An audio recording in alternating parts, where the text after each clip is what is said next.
লুৰিনৰ জাহাজৰ নাবিক কোন? কোনে নিয়ন্ত্ৰণ কৰে লুৰিণজ্যোতি গগৈৰ জাহাজৰ ষ্টেৰিং? ৰাজনৈতিক মহলত এই প্ৰশ্নটো এতিয়া হৈ পৰিছে এক বহুমূলীয়া প্ৰশ্ন।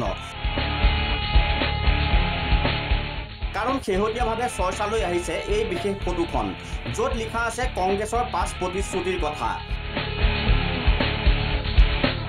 ফটোখনলৈ ভালকৈ মন কৰক, লিখা আছে কংগ্ৰেছৰ 5 ন্যায়ৰ কথা। ফটোখনত সন্নিৱিষ্ট হৈছে অসম জাতীয় পৰিষদৰ সভাপতি লুৰিণজ্যোতি গগৈৰ ফটো। ফটো আছে লুৰিণৰ, কিন্তু প্ৰতীক চিহ্ন কংগ্ৰেছৰ। এজেপিৰ প্ৰতীক জাহাজৰ চিন মোকামেই নাই ফটোখনত। ইয়াকে লৈ এতিয়া ৰাজনৈতিক মহলত সৃষ্টি হৈছে অনেক গুজব। এজেপিৰ সভাপতি লুৰিণজ্যোতি গগৈক কটাক্ষ কৰি বিজেপিৰ বিধায়ক হেমাংগ ঠাকুৰীয়াই ক'লে কংগ্ৰেছক সমৰ্থন নকৰোঁ বুলি এটা সময়ত লুৰিণজ্যোতি গগৈয়ে টেটুফালি কৈছিল। কিন্তু এতিয়া মন্ত্ৰী বিধায়ক হোৱাৰ স্বাৰ্থতেই লুৰিণজ্যোতি গগৈয়ে কংগ্ৰেছৰ হাতৰ চিম্বল লৈ ভোট ভিক্ষা বিচাৰিছে। এয়া চৰম দুৰ্ভাগ্যজনক বুলিও একালৰ ছাত্ৰ নেতা তথা বৰ্তমানৰ এজেপিৰ সভাপতি লুৰিণজ্যোতি গগৈক কটাক্ষ কৰিলে বিজেপিৰ বিধায়ক হেমাংগ ঠাকুৰীয়াই। অসমৰ ৰাইজে যি কংগ্ৰেছে 855 জন শ্বহীদ কৰিছিলে আৰু সেই সময়ত লুৰিণজ্যোতি গগৈ ডাঙৰীয়াহঁতে টেটুফালি কৈছিলে যে অসমক কেতিয়াও ক্ষমা নকৰে অসমৰ ৰাইজে। আজি ক্ষমতাৰ স্বাৰ্থত সেই কংগ্ৰেছৰ লগত লগ লাগিছে। পিছ পৰি নৰল AYDFও। কংগ্ৰেছ আৰু এজেপিৰ জোটবন্ধনক কটাক্ষ কৰি AYDFৰ বিধায়ক ৰফিকুল ইছলামে ক'লে লুৰিণ এটা সৰু ল'ৰা। লুৰিণজ্যোতি গগৈক ভূপেন বৰাই বিপদত পেলাইছে। লুৰিণজ্যোতি গগৈক মানে বিপদৰ মুখত ঠেলি দিছে। বেচাৰা অলপ জাতীয়তাবাদী কথা বতৰাবিলাক কৈছিল।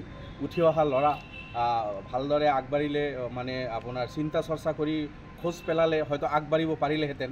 কিন্তু এই ভূপেন বৰা এই ভণ্ড কংগ্ৰেছী যিবিলাক হেমন্ত বিশ্বৰ পকেটত আছে এইবিলাকৰ পালাত পৰি লুৰিণজ্যোতি গগৈ শেষ হৈ যাব। অৱশ্যে লুৰিণজ্যোতি গগৈক আক্ৰমণৰ লক্ষ্য কৰি লোৱা বিজেপি আৰু AYDFক প্ৰত্যাহ্বান জনাই প্ৰদেশ কংগ্ৰেছৰ সভাপতি ভূপেন বৰাই ক'লে লুৰিণৰ প্ৰতীক চিহ্ন জাহাজ। কিবা কাৰণত ফটোত হাতখন আহি গ'ল। কংগ্ৰেছৰ হাতখন লুৰিণজ্যোতি গগৈ জাহাজৰ ষ্টেৰিঙৰ ওপৰতো আছে বুলি মন্তব্য কৰিলে প্ৰদেশ কংগ্ৰেছৰ সভাপতি ভূপেন বৰাই। আমাৰ ইউনাইটেড অপজিশ্যন ফৰাম আছাম বিৰোধী ঐক্য মঞ্চ অসমৰ প্ৰাৰ্থী, তেখেত অসম জাতীয় পৰিষদৰ সভাপতি। তেখেতৰ এইবাৰ নিৰ্বাচনী চিম্বল হৈছে জাহাজ। আমি কংগ্ৰেছ দলে তেওঁক পূৰ্ণ সমৰ্থন কৰিছোঁ। কিবা কাৰণত কংগ্ৰেছেও তেওঁক সমৰ্থন কৰা কথাটোত হাতটো ক'ৰবাত আহি গৈছে। আমিও কৈ আছোঁ, ডিব্ৰুগড়তো কৈ আছোঁ যে হাতখন জাহাজতে আছে, জাহাজৰ ষ্ট্ৰিংডালত হাতখন থাকে। গতিকে আমি লুৰিণ গগৈৰ লগত আছোঁ।